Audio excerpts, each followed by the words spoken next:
A maior pergunta da filosofia, desde sempre, tem sido o quem sou, acompanhada, claro, da sua consequência de onde vim e para onde vou. Mas o quem sou permanece muitas vezes como um grande mistério a ser respondido. E como chegar às respostas realmente verdadeiras diante de um mundo em que tantas vezes a gente cai em certos equívocos e acha estar se encaminhando para a direção correta, mas na verdade está se encaminhando para mais e mais enganos. Como conseguir chegar a um entendimento daquilo que é verdadeiro e daquilo que não é? Essa resposta não é uma resposta simples e não é que eu vá aqui trazer uma definitiva para isso, mas eu estava conversando com um pessoal hoje, né, do Clube do Livro, e a gente estava falando sobre a beleza e fizeram uma pergunta se a beleza era efêmera, né? E bom, eu já tenho alguns poucos vídeos no canal aqui sobre a beleza. A beleza é um tema que é difícil, né? Porque vem aos sentidos e a gente acaba deixando passar, né, nas nossas percepções sem conseguir compreender o que acontece ali. Mas vamos tentar responder por partes, porque um consenso que eu estabeleci, né, dentro dessa reunião de hoje foi que a beleza ela passa por aquilo que a manifesta. No sentido em que a flor ela passa, né, passa por ela um princípio de beleza e por isso ela desabrocha daquele jeito, né? E da mesma forma com tudo que é belo para os sentidos, tudo que é belo nas virtudes, tudo que nos remete à beleza, é algo que é uma manifestação do movimento da própria alma do indivíduo realizando essa construção. Porque como a alma é bela, tudo que ela constrói é permeado de beleza, né? Não há nada que a alma possa construir que esteja afastado do belo. E justamente por carregar esse entendimento que a gente precisa direcionar para isso, né? Porque o quem sou pode não ser perceptível através diretamente, né? Não sei, eu não posso responder a essa pergunta diretamente, mas eu posso olhar para aquilo que eu produzo e eu vou ter uma resposta. Talvez nossa própria régua, a medida da nossa própria vida não seja o suficiente para isso. Até porque muitas vezes a gente não tem a percepção correta de nós mesmos. Acabamos inflando demais aquilo que nós fazemos e não temos a total percepção dos nossos defeitos também, né? E às vezes também o contrário, né? A gente acaba por fazer pouco caso daquilo que nós desenvolvemos, ou seja, temos uma visão que nos dá uma certa preferência sobre as outras coisas ou uma certa preterência, ou seja, uma certa despredileção, né? Um afastamento, né? Um rechaço por aquilo que nós fazemos, que é bom, mas que por alguma razão a gente observa de uma maneira insuficiente, né? Então, dessa forma, o que fazemos, né? Isso é algo que os antigos já haviam percebido como algo fundamental, né? E Platão escreve para imitarmos os heróis, e Plutarco vai dar um passo além, né, disso, seguindo essa filosofia. Plutarco também era um platônico, né? Das escolas mais internas, inclusive. E Plutarco, ele faz o que? Ele constrói várias biografias, constrói não, ele biografa, né? Ele escreve várias biografias e faz as chamadas vidas paralelas, né? Ele é pioneiro nesse gênero, né, de biografia, porque ele está buscando fazer certos paralelos entre grandes personalidades que possuíam coisas em comum, ainda que estivessem distantes no tempo e espaço, né? Então, ele faz paralelos de alguns heróis, né? Se eu não me engano, é Teseu e Orfeu, posso estar enganado aqui, tá?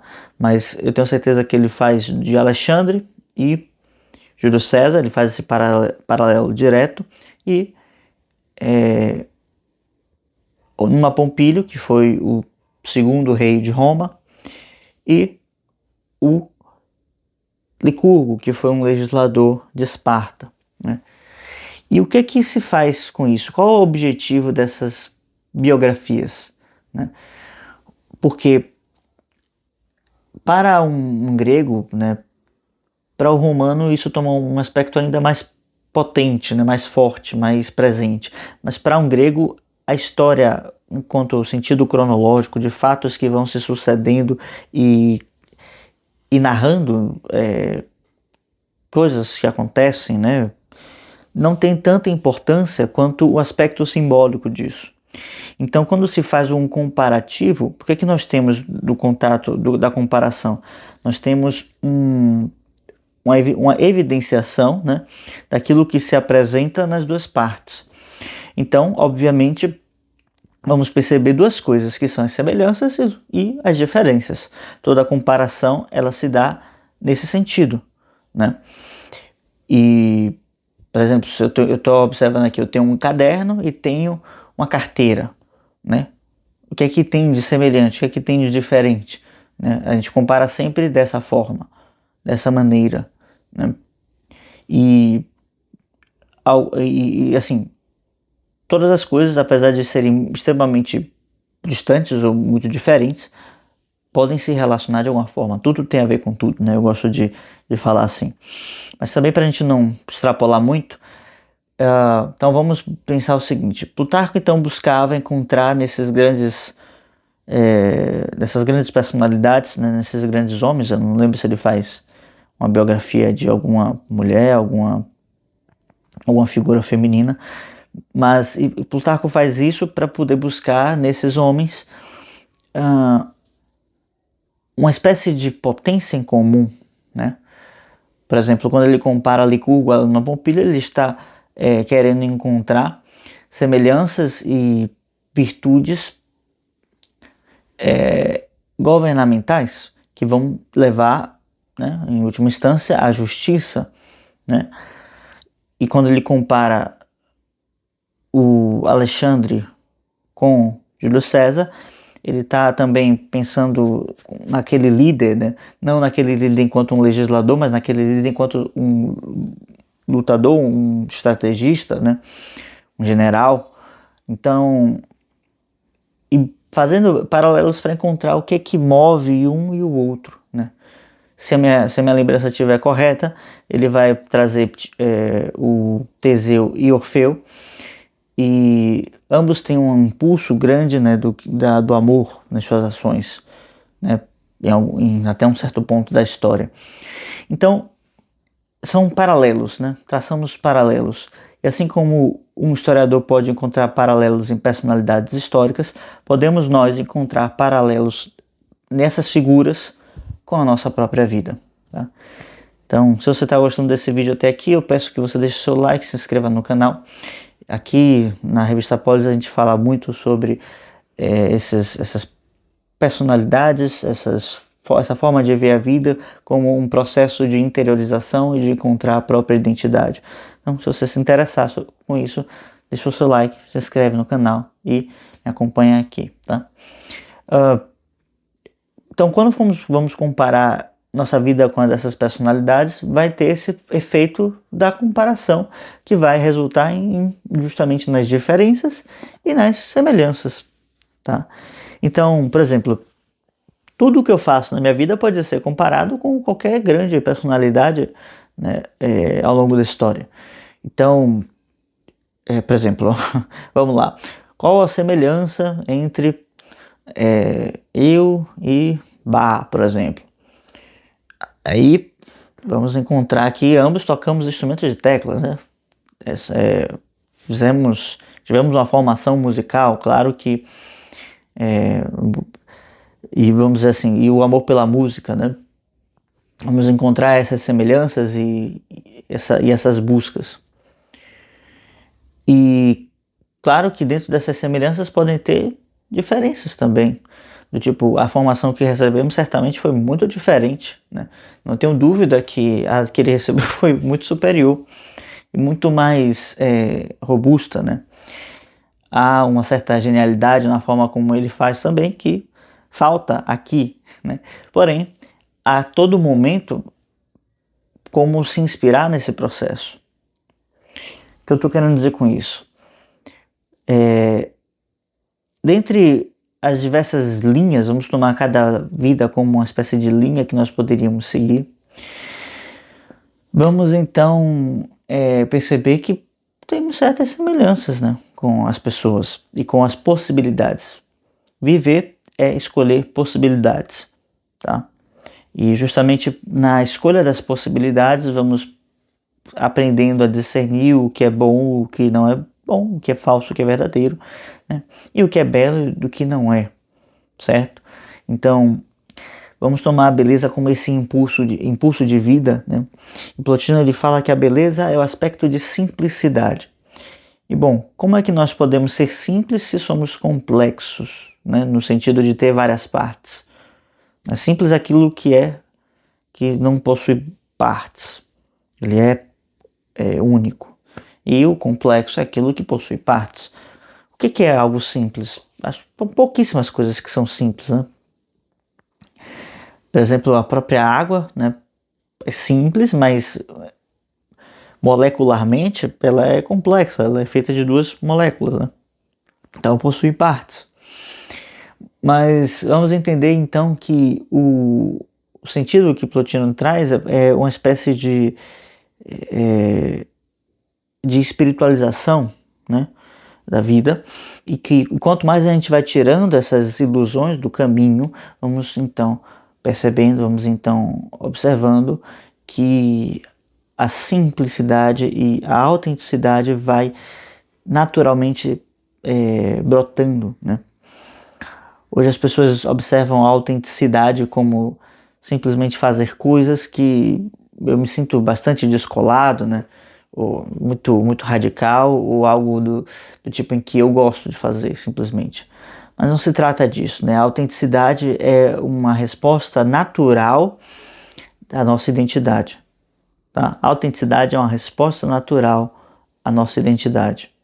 E essa resposta natural vem em uma ação, né? Porque como respondemos aos impulsos que nós recebemos, reagimos, né? Ou seja, agimos em forma contrária ou agimos diante de uma ação.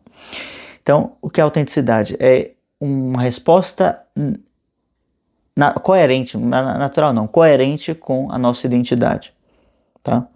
Então, viver de forma autêntica não é um processo que deve ser feito de forma passiva e nem um aspecto que você vai juntando várias partes, né? Tipo, aqui, vamos dizer assim, na música eu gosto de música barroca, né? Só que na pintura eu gosto de, sei lá, de impressionismo. E, sei lá, no meu trabalho eu gosto de ser uma pessoa mais moderna, trabalhar com a internet.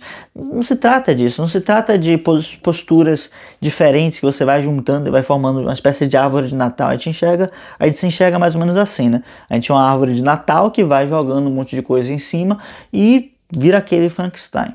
Mas não, ao contrário, é tirar coisas e sair dos excessos e buscar essa simplicidade, né? Porque, por exemplo, se eu olho a vida de Alexandre e a vida de Júlio César, em termos de cronologia, elas são completamente diferentes, né? Então, há toda uma questão, por exemplo, política que é muito mais forte na vida de Júlio César do que na de Alexandre. Alexandre é muito mais voltado para uma vida heróica. Alexandre tinha um sonho de ser um herói como Aquiles, né? Não um herói no sentido que a gente toma hoje, né? Então, quase como uma espécie de semideus, né? Podia trazer assim. Mas não porque ele fosse uma pessoa injusta, né? Ou qualquer coisa do tipo que a gente possa relacionar nesse sentido, né? De alguém perverso. Pelo contrário, né? Pelo contrário. Sempre foi muito respeitoso às religiões, né? De todo tipo, né? E aos costumes também dos povos que ele vencia em batalha. Não havia esse sentido de sobreposição, né, ou aniquilação das consciências. Tá? Então, Alexandre ele se destaca por isso. Então, mas quando eu vou observar, vamos assim, a síntese ou os aspectos que são trabalhados, né, enquanto virtudes fundamentais, são as mesmas que os impulsionam esses dois homens, né? Então, da mesma forma como você pode observar ao longo da história e buscar esses exemplos que inspirem e vão construindo, né, a sua vida, ou seja, construindo a beleza dentro da sua vida, porque a beleza é essa simplicidade, esse tirar os excessos e encontrar o que nós somos, né, em sua inteireza, em sua unidade. Assim também você deve. Eu perdi o fio da meada, mas eu quis dizer o seguinte: você, assim como a beleza é encontrar a simplicidade, então você também pode levar esse posicionamento do historiador que compara, né, e buscar para si um exemplo desses. Né? Pode ser qualquer um, né, que te inspire em virtude, que te inspire em altivez, que te inspire a ser alguém melhor do que ontem, né? E aí, enfim, você pode tomar como exemplo primeiro as atividades que se façam, né? Sei lá, você eu falei né, da música, né? Mas poderia ser através da engenharia, né? Através da física, né?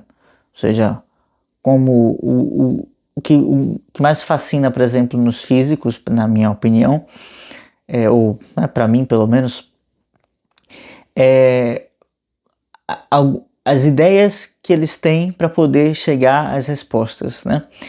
Para comprovar. Ou seja, eles têm uma intuição e vão lá encontrar a resposta, né?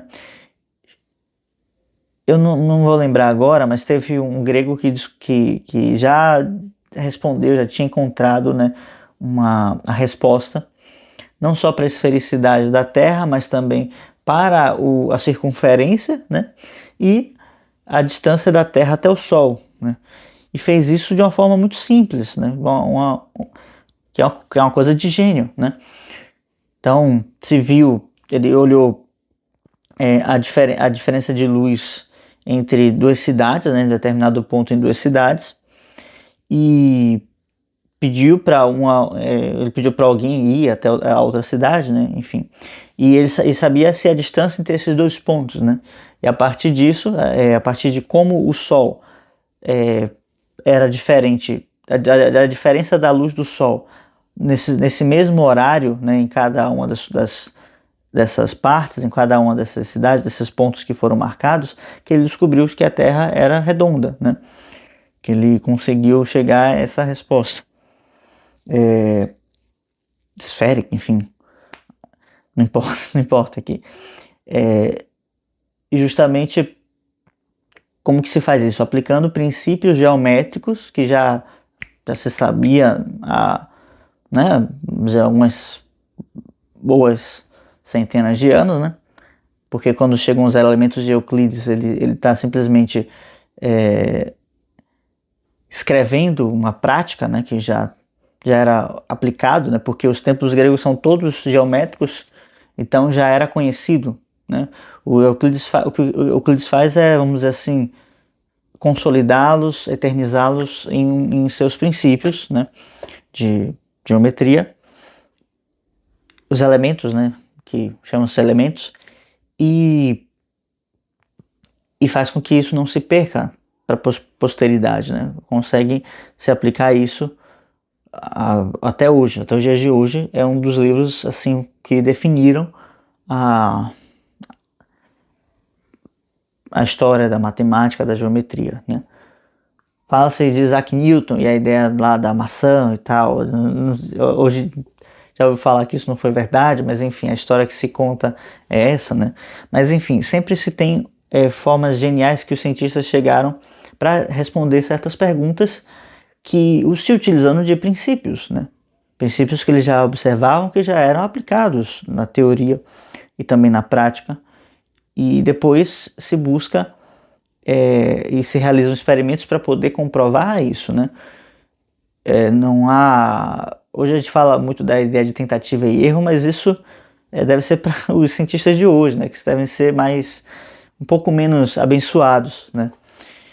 Ou um pouco menos geniais, mas se conta que as histórias são sempre desse tipo, né? O cara estava tendo um raciocínio sobre algo e ele consegue depois ter uma intuição, uma ideia e desenvolve um procedimento, desenvolve um experimento para comprovar aquilo que ele, num lampejo, vislumbrou, visualizou, quase como que uma espécie de inspiração mesmo, né? Então, há como se inspirar em diversas formas, né, de vida, né? Seja uma vida de caridade, seja uma vida de ciência, seja uma vida devotada, né, à arte, enfim, à condução, né, de pessoas, à educação. Mas sozinhos é muito difícil chegar a um caminho, a algum lugar, né? É sempre bom ter em quem se inspirar e em quem voltar, a quem devotar ou a quem voltar as nossas atenções para poder buscar certas respostas, né?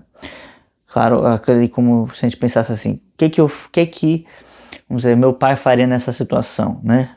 Alguma coisa assim. Então eu podia pensar como o Bach resolveria essa situação, né? Porque na música também temos problemas e precisamos resolver problemas, e todas as áreas têm os seus problemas, que são os seus desafios, que precisamos resolver, né? Resolver e chegar a certas respostas.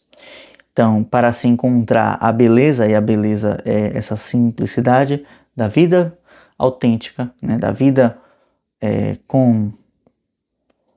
com esse fluxo, né? É necessário ter esses paralelos em quem se inspirar, porque do contrário fica muito difícil traçar esses caminhos que levam até o centro de nós mesmos, tá bem? Então, vamos ficando por aqui, até a próxima, links importantes aí embaixo na descrição, qualquer coisa deixa uma mensagem aqui, valeu!